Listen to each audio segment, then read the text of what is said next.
Welcome to the Military OneSource Podcast.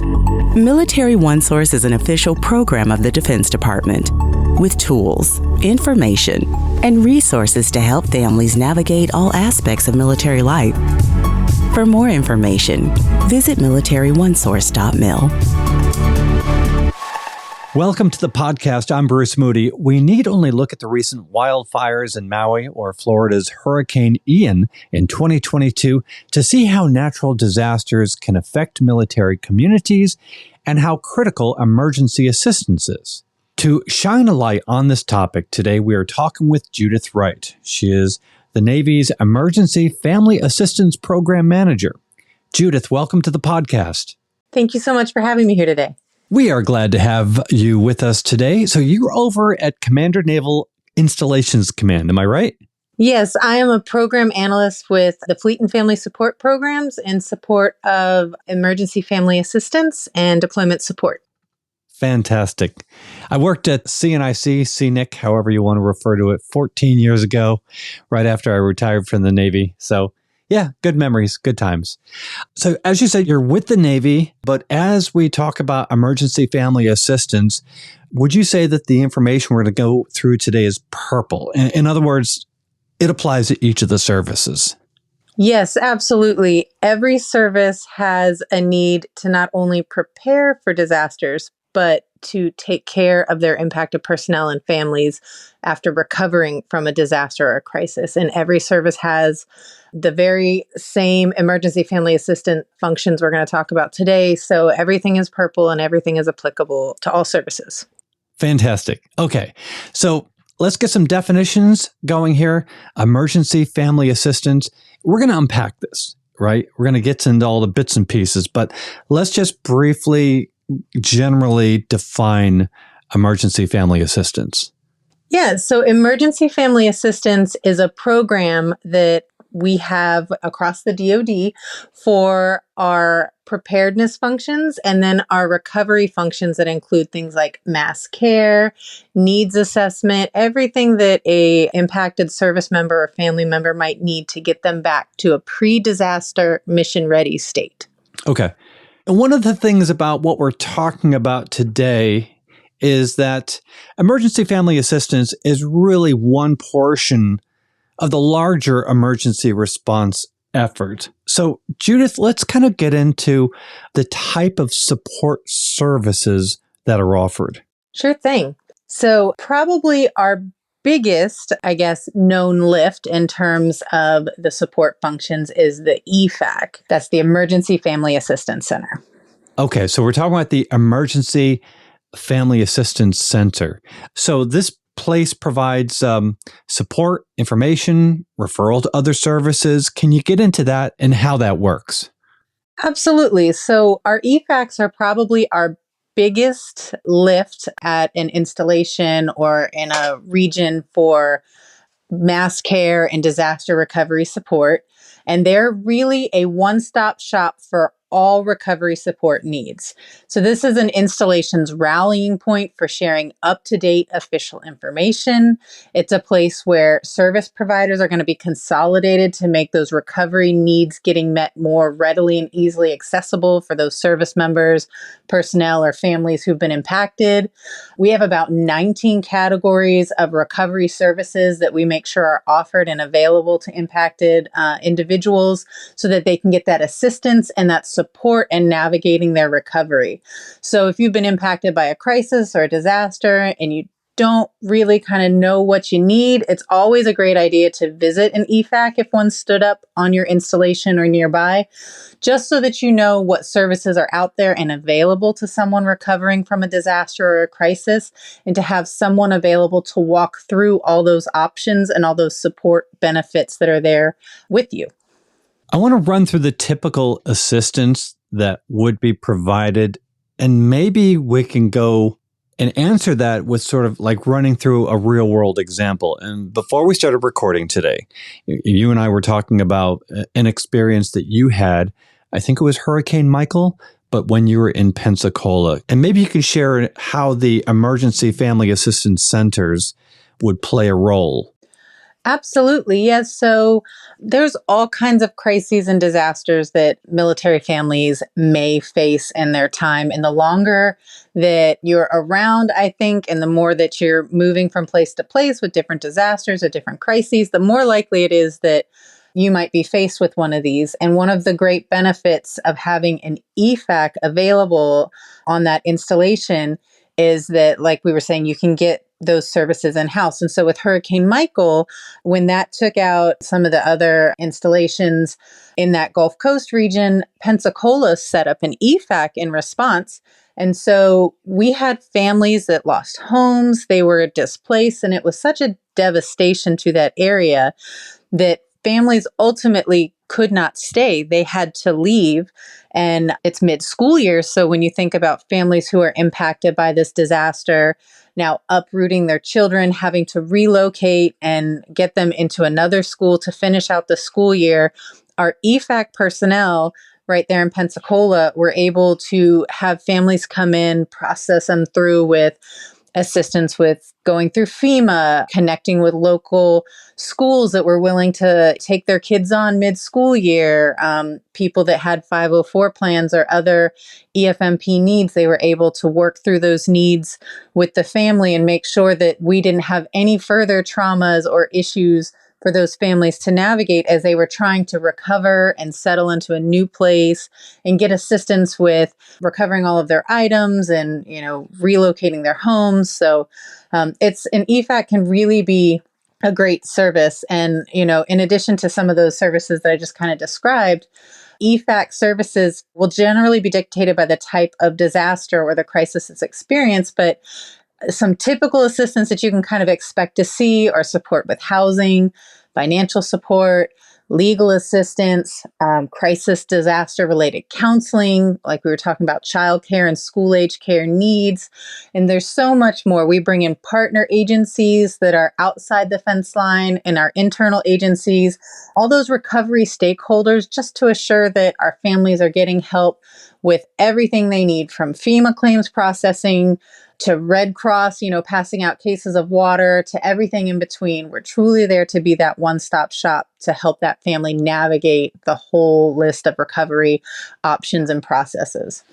Judy, this is really interesting. And there's a lot that you just gave us. But one of the things I caught in what you were saying is, how are different services working together to support families during a disaster or after a disaster?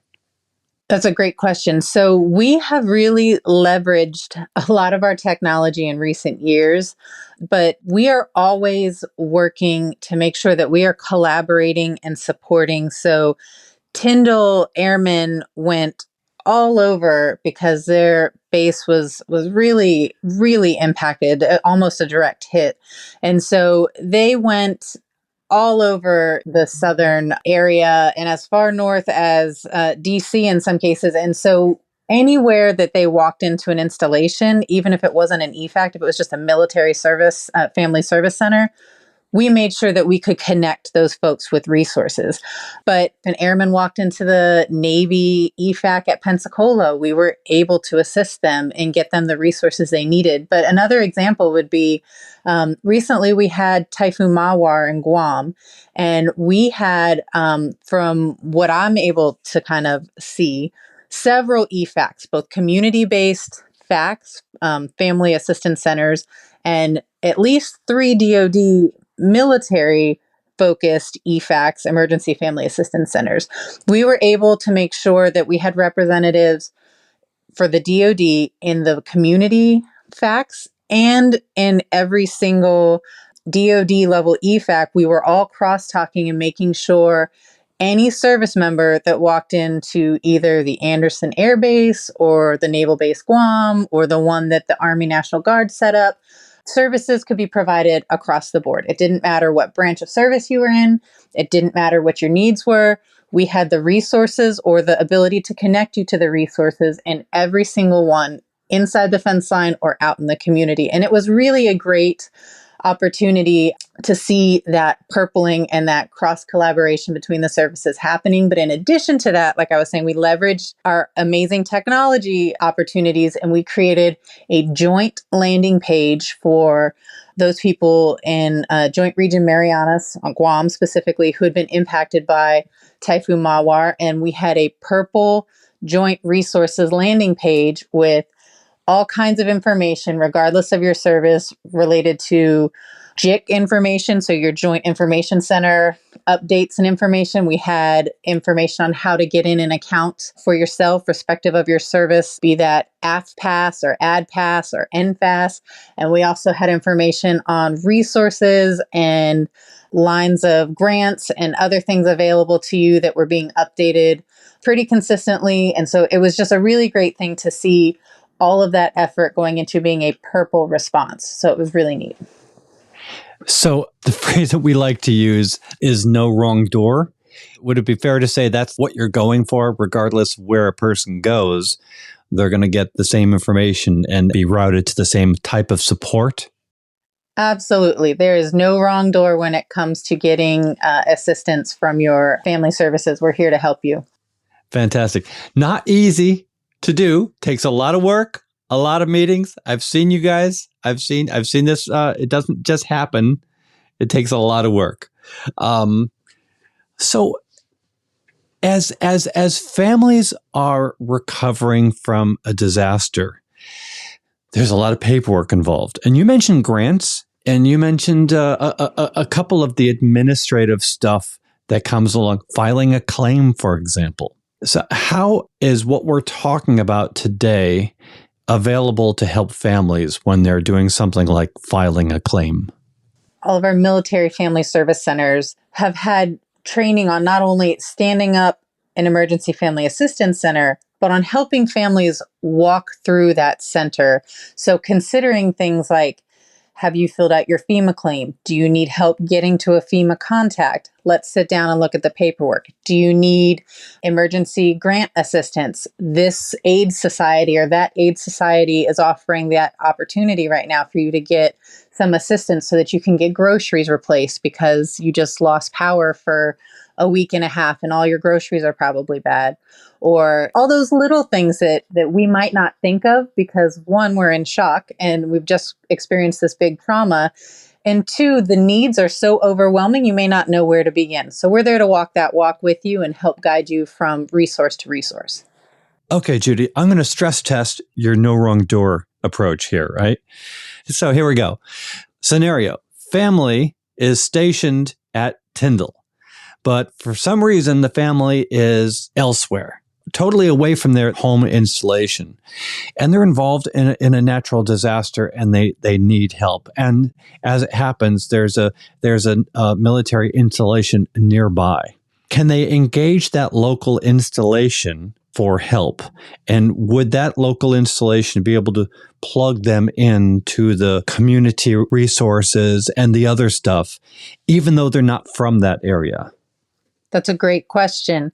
And the answer is yes. So this happens all the time. We'll have service members that might be deployed and families are left behind and have a crisis or disaster that they experience. Or you're like you were saying, on travel and you're in an unfortunate situation where you're near a disaster or a crisis.